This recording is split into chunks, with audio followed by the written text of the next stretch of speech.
Age of Pioneering, it's very much characterized by kind of a smaller, maybe less powerful entity rising up through either opportunity or necessity. You either don't pay your taxes and you eat and then you get killed, or you do pay your taxes and you can't afford food and you die. The goal of an empire at the start of its cycle isn't necessarily going to be the goal halfway through. The Mongols are kind of unique, I suppose, in never bothering to sort of end the age of conquest, because it's constant conquest. Augustus Caesar comes along, basically wins the love of all the people, and essentially convinces them pretty much to let him be that king entity. Yeah. Which then obviously moves them into the stage of empire then. Egypt was hoarding grain supplies because it was miffed with the Romans. And of course the Romans are getting their grain from Sounds Egypt. about right. The age of commerce ultimately kind of, results in the growth of the population, increases in bureaucracy, red tape, and all that good stuff. Welcome to episode 7 of the Echo Changer podcast with myself, Jacob. And myself, Harley. So yeah, today we're going to be covering the topic that I've been really keen to cover since the start, and something that we're going to have a really good discussion on, but it's the stages of empire, or the life cycle of empire. I've done a bit of research into kind of, finding a unified blueprint for what this looks like, because there's some sources that detail 10 stages, there's some that have like 5, and there's some that have 7, but I found a few different ones that corroborate 7, so I think we're going to go with 7, and we're going to run through those. It's a good number, and 7. Yeah, lucky number 7. I feel like it's it's a good religious as well, isn't it? Sort of imbued with mysticism. It's a good number. Yeah, a lot of mysticism, but not a lot of luck for the empires involved. No, unfortunately, that's true. It's a bit like the number 9 is no good for symphony composers because they all die after they've composed their 9th symphony. It's like that with empires. They have the 7, when they get to stage 7, it's all gone wrong for them. Yeah, there's lots of misery coming up towards the end of this stage. Yeah, but yeah, we're going to cover all these different bits and details. So so tell me, Jacob. I'm just going to start off. Run me through the 7 stages. Absolutely. So just to real quickly go through all of the 7. So we've got Age of Pioneering, so very very start, moving into the Age of Conquest, so expansion, sort of more militaristic society development, moving on into the Age of Commerce, which is then more kind of the start of an age of stability, some more economic growth. Then we move into the Age of Affluence, which is the kind of the cultural peak of an empire, and then from there it's all downhill. So we go into the Age of Intellect, which at the start doesn't sound like it's that bad, but this is kind of the seed of decline, which then leads into the Age of Decadence, which is characterized by a lot of bad stuff that we will cover in a little bit, and then that then precipitates itself into the decline and collapse of an empire. So we'll take a bit of a look at each of the different stages. We'll have a bit of discussion around them. There's a nice, and then we're going to round this off with a bit of our own thoughts on kind of how this system is applied, and then just taking it in a really kind of calm direction. So look at examples of different empires and how they sort of did it. But I like, there's a beautiful symmetry there in that the Age of Affluence is number 4. So bang, there's sort of 3 on either side. So there's a sort of beautiful sort of arch there. A sort of parabola, if you like. Very satisfying. Very satisfying. Very mathematically. Very satisfying. A little bit like the act structure in a film, 3 acts or 5 acts or 7 acts. If Indiana Jones famously has 7 acts, the first one. But anyway, let's learn about. Do tell us, Jacob, about the Age of Pioneering. Well, as I say, you mentioned it's very satisfying to see. The Age of Intellect in the middle is satisfying, but not for the empires. Or rather affluence, because affluence is 4, isn't it? And then intellect is when it all starts to fall off after that. It's satisfying for a very specific group of people. Yeah, that's right. Well, and I think we'll get onto that as well. The seeds of decline being in the kind of removal from the land, literally, that the middle classes start to experience as they become wealthy through trade, and they start to lose touch with, perhaps in some cases start to lose touch with their roots and where things all began. And the age of intellect is very much an expression of that, and can lead to a kind of unfortunate sort of loss of reality and a need to touch grass, as we'll get onto. That's the most important learning, which we will cover later on in this episode. Absolutely. So, without further ado, we're going to jump straight in and start off with the Age of Pioneering. So Age of Pioneering.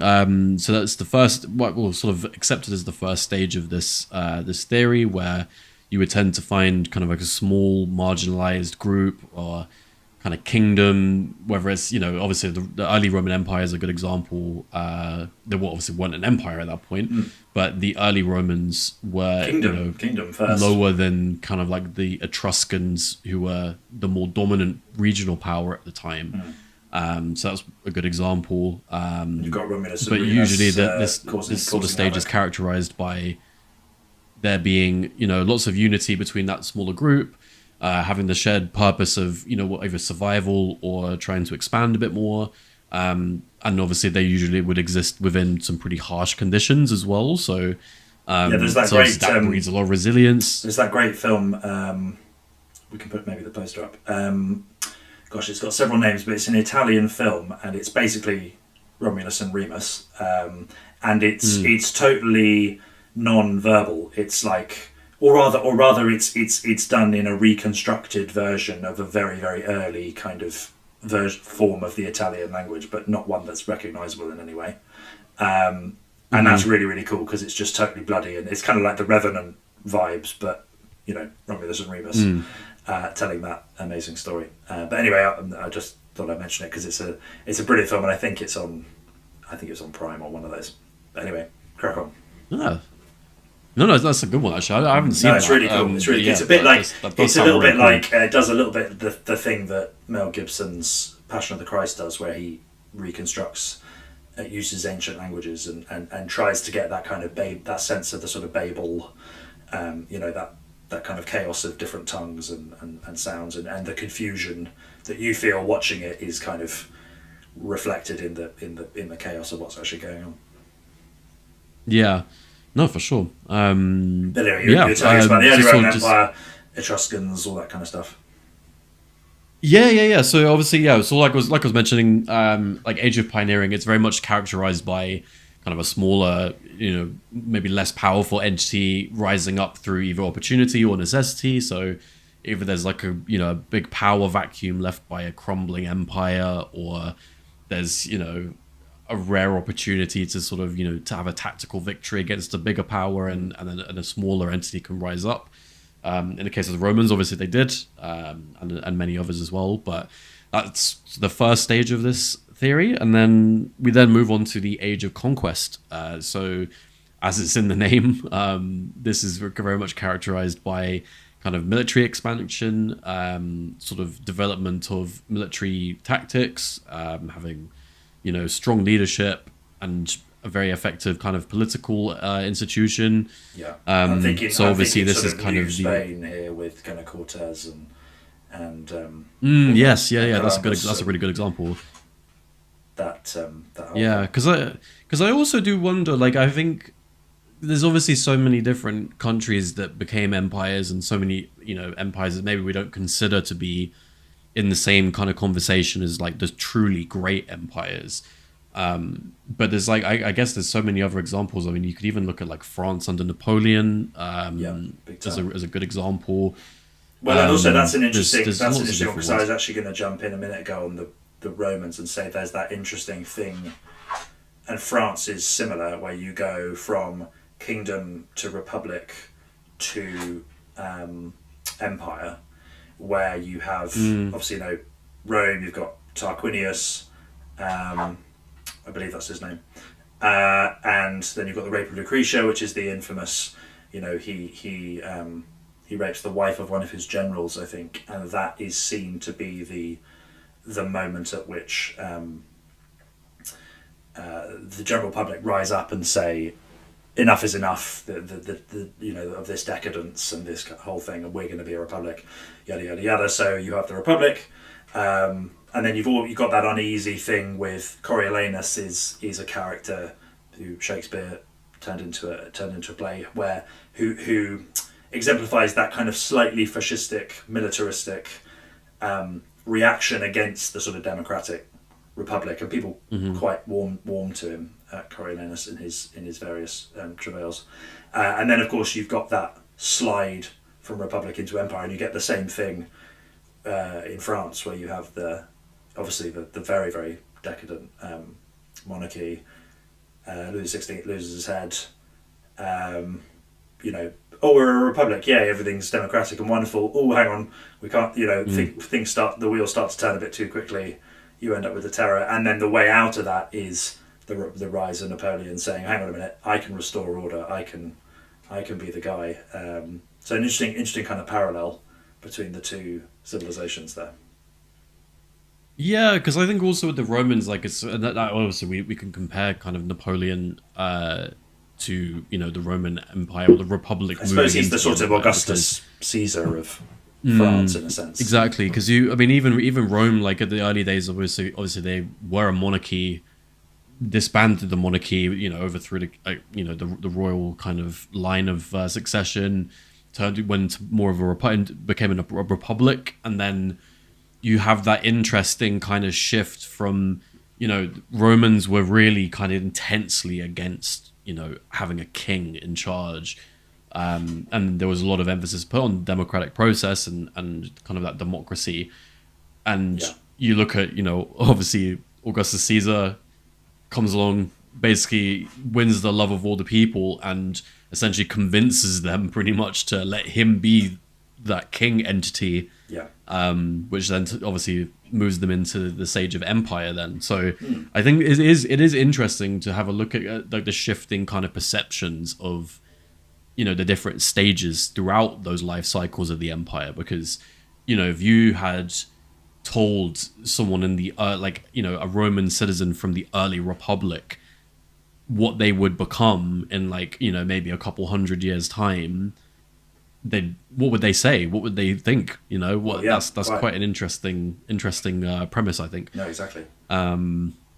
But yeah, so obviously, we'll continue on. Age of Conquest is pretty self-explanatory. There's lots of conquest going on with the military, and obviously this leads to a lot of expansion territory-wise. Obviously, there could be maybe not even territory in the case of other different entities. Even you could even say maybe even like the Vikings, the Danes.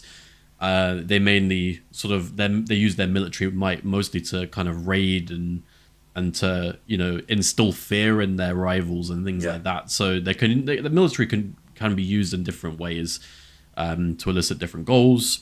But in this stage of conquest, you would tend to see an empire really kind of dramatically growing in stature. So that's the next stage. Moving on, then we've got the Age of Commerce. So this is kind of the beginning of the sort of stability that you would have in like the mid-stage empire. Yeah. So obviously, following on from lots of conquest, you're naturally going to end up with more wealth. You've had the more trade. You've had the kind of rough and tumble. You would have come into contact with different, civilizations and all those kind of things as well. It's a period. Not every single one would be unfriendly. It's a period of sort of settling, isn't it? Because you've had the sort of violent epoch of both in terms of sort of conquering nature, like the early pilgrims in America. As well as coming up against native peoples and all of that kind of stuff. You've got the military, the violence militarily of taking over a people. So there's sort of chaos, and then you've established some kind of political order, and you're then at the point at which you can begin the sort of luxury almost. I mean, it's the basis of everything. It's not a luxury, but you know what I mean. You've got this, suddenly civilization can flourish in the sense of trade can take place, and you can begin to relax into the empire. You're no longer. It's no longer a fight for survival on like a day-to-day basis, like it would have been in the pioneering stage. And that's like a large societal shift, because it's like again going from that kind of survival mode into, okay, we've established ourselves, we have a strong military, we've got the good foundations for an empire. How do we consolidate that? So whether that's, that can be done in a number of different ways, which we can kind of jump into a little bit later, and we will come back to this part as well. But yeah, it's this. So yeah, the Age of Commerce is mainly characterized by kind of like that building of stability. So obviously you're going to be kind of enhancing your, democratic systems, or system of government, not necessarily democratic. Whatever the kind of political model is of that society. Yeah, exactly. But obviously, like the sort of trade-off on the other side of this stage is, with more kind of rising, wealth and some stability in like the societal sense, you're then getting a rise in the kind of, the influence of certain groups within that society. Yeah, so aristocracy. You're starting to see develops. Yeah, like the beginnings of that, at least. The most successful, you're seeing more kind of those who have a kind of foothold early on and are able to build. Usually with ties to the military and some kind of... often with ties to the military. Interesting, thinking of the Age of Commerce, I feel like it's a phase that the Mongol Empire just doesn't really bother with. It doesn't, because it's a nomadic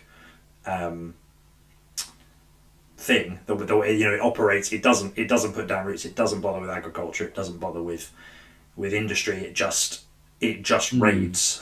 It just says, oh, they've got some stuff. They've got some stuff. Let's go. That's and get what it that says stuff. on the tin. Yeah, exactly. So I wonder, although you've got the Silk Road, obviously, and you've got all of that happening through sort of Central Asia, the Mongols are kind of unique, I suppose, in never bothering to sort of end the age of conquest, because it's constant conquest, and that's how where they thrive. Their strength is in their kind of blitzkrieg sort of, fly in on horseback. And next thing, before anybody knows it, they've been raped and pillaged and all the rest of it. So they don't bother to kind of cultivate diplomatic links that would cultivate trade, because they don't need to bother. They just ride in and raid. Yeah, I mean, I think another characteristic of the Mongol Empire is like you mentioned, like they're nomadic people. So yeah, I wonder, is it even an empire in that sense? I wonder. Because it's a huge... I suppose it is, because it's huge, isn't it? It's enormous. And Genghis Khan... Because I guess it goes back to kind of like, what do you define as an empire? Well, Khan, I suppose Khan itself, the word, sort of means... I mean, I don't know exactly what it means. We can put it up on screen. But it kind of means emperor in a sense, doesn't it? It kind of means, the dude. Yeah, but I think with the Mongol Empire, like it's an empire unlike a lot of other traditional kind of empires that we would think about. In the sense that obviously, as nomadic people going on to, end up ruling the largest land-spanning empire ever, pretty much. Yeah. It's wild, isn't it? You wouldn't, and to do all of that... You wouldn't assume that that's the case. To cover that much ground and never put down roots in the sense of... I mean, I suppose the Khans must have had fabulous palaces. There's the Coleridge poems there in Xanadu, where Kublai Khan something did repose, or whatever. I can't remember the York again. We can put it up.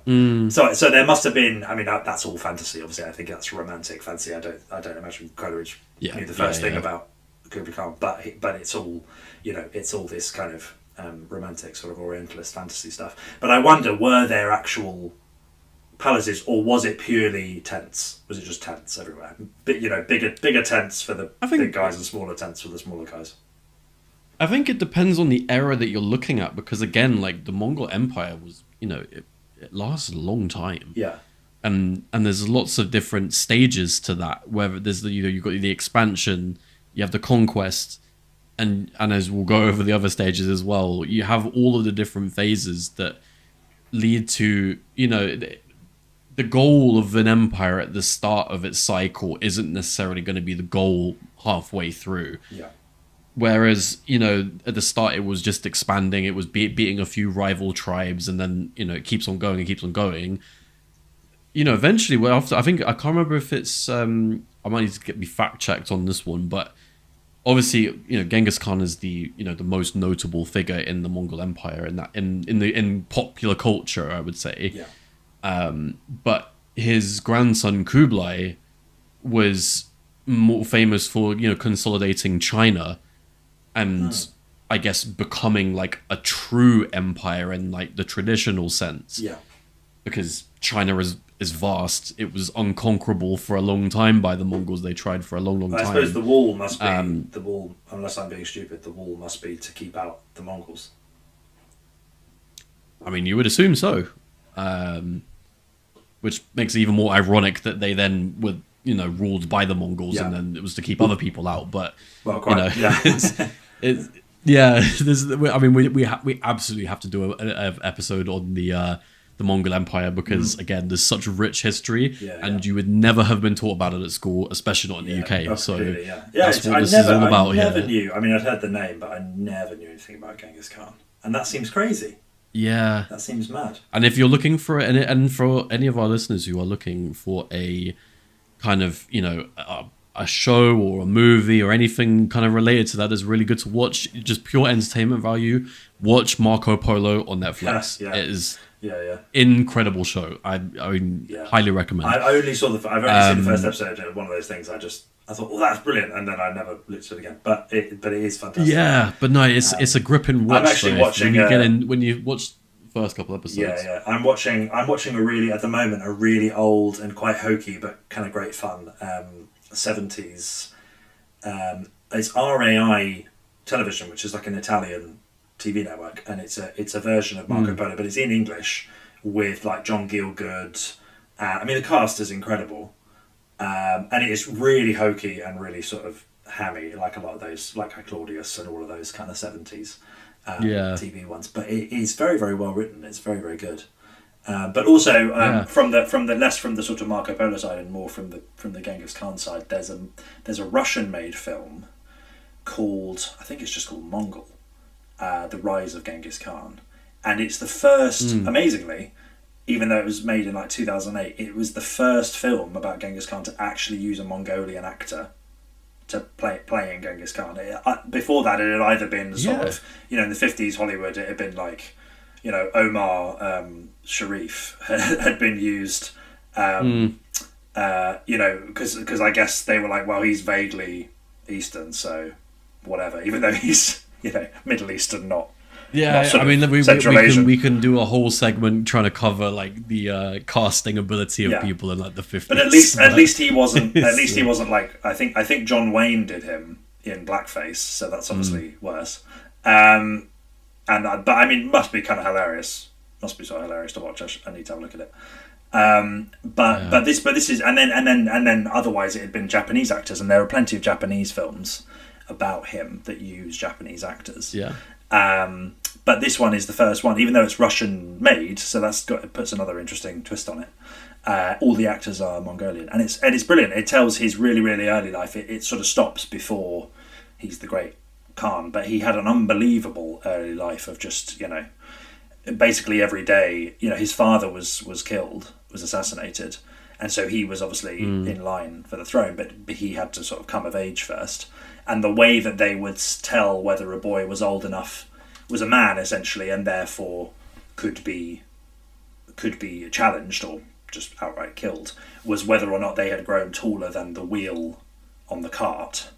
So there's this really terrifying thing of there's this like cousin of his who hates him, who keeps like thrusting him up against the wheel to see how tall he is. It's a bit like, when you go to the theme park and you're sort of 10 years old and you need to hit there's like a really dark version of that. And so when he knows he's getting there, he runs away because he's like, well, I'm obviously going to get killed. So he runs away and he falls in love with, or rather he is kind of put into an arranged marriage with the daughter from another clan. And then they grow up and sort of fall in love and all that kind of stuff. And he eventually kind of comes back to challenge the guy who had taken over, who had been promising to kill him. And it's it's unbelievable, and he's in prison for years and years, and back and forth. Unbelievable story, and something I knew absolutely nothing about. So yeah, Mongol Rise of Genghis Khan is a good place to start for anybody who wants to see something kind of vaguely authentic, because they made a real thing out of trying to, not just in terms of the kind of racial makeup of the cast, but the actual the settings actual story and the mise en scène and the way it's filmed, and the whole thing feels very, very authentic. Yeah, no, for sure. Not that I know what the steppes of sort of Mongolian steppe feels like to be in, but it convinced me. It convinced you. I mean, that's the main thing, though. So if it's compelling, then it's great art. And it had obviously made an effort. Yes. It had obviously made an effort to be something approaching authentic, which was refreshing, given how little other periods and other forces had kind of cared for the authenticity of the story. Yeah, for sure.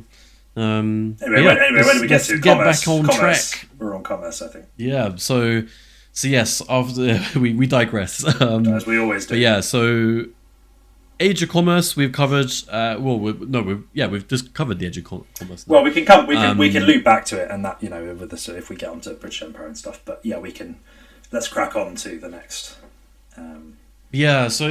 Commerce is mainly kind of characterized by like the beginning of the stability in an empire, the kind of rise of more kind of influential groups in that society, and also the increasing complexity of that society as well, because obviously as there's more time to be focusing on different aspects of society, whether that's kind of sanitation, whether that's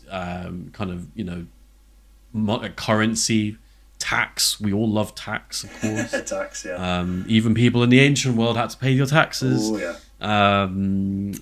And all sort of other kind of bureaucracy that we all hate today. You couldn't sort of vote out, if you, as we're all feeling now in the UK, you can't, if your taxes go up, you can't sort of say, oh, actually, I don't like that, I'm going to vote you out at an election. And back then it was very much, well, okay, you starve then. If you don't, you're either killed, you either don't pay your taxes and you eat and then you get killed, or you do pay your taxes and you can't afford food and you die. So it's a rough choice. Yeah, a bit of a rough one. Yeah, a bit of a rough one. Well, and there's all the stuff. Yeah, there's all the stuff about grain. Kind of grain surpluses and the hoarding of grain to deliberately inflict pain upon populations. Well, again, it's a tool of influence. Yeah, it was sort of Rome and Egypt, and the interplay between the two. I think there were moments where, if I've not got this wrong, where Egypt was hoarding grain supplies because it was miffed with the Romans, and of course the Romans are getting their grain from Egypt. Sounds about right. So yeah, but yeah, grain is an essential one in the ancient world. Yeah, keeps the whole keeps bread. But obviously those bread, the main kind of factors. It's the whole. Yeah. Keep the people happy. They need. But yeah, obviously, yeah. The Age of Commerce ultimately kind of results in the growth of the population, increases in bureaucracy and red tape and all that good stuff. So obviously the Age of Affluence is characterized by wealth becoming more widespread. Once you build up a certain amount of money and a certain amount of land, all the rest of it, out of that comes the possibility of entering the ranks of the nobility, of the aristocracy. This stage can be both the height of a culture and a seed of decline. Yeah. And I think that definitely touches on what we've just been talking about, because it loses touch with reality. This is when decadence sets in, when there's a kind of gnawing sense of uncertainty about who you are as a people. The problem of late stage empire is they just need to touch grass. Yeah, basically. That's the kind of image of decadence, is the sort of rootlessness, the lack of experience, the lack of putting in the graft in life to get you to where you, and just jumping over and then going, oh, what do? I don't know, because I've not sort of put the work in, and that's where everything goes wrong.